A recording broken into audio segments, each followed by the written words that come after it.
Hey everyone! Today I'm going to show you how to use Skool to earn passive income. Even if you're a beginner, you can set this up once and keep earning over time. First, sign up on Skool and create your own community. This will be your hub where members join, access content, and engage with your material. Next, pick a niche that people are willing to pay for. This could be online business, freelancing, personal development, or study tips. Focused niches work best.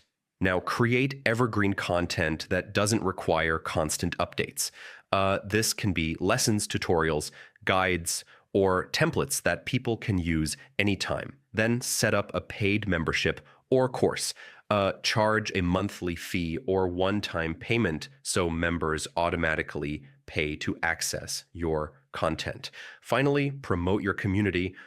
Share it on social media, YouTube, or your email list. Once members join, they keep paying for access, creating passive income over time. And that's it. Using Skool for passive income is really that simple.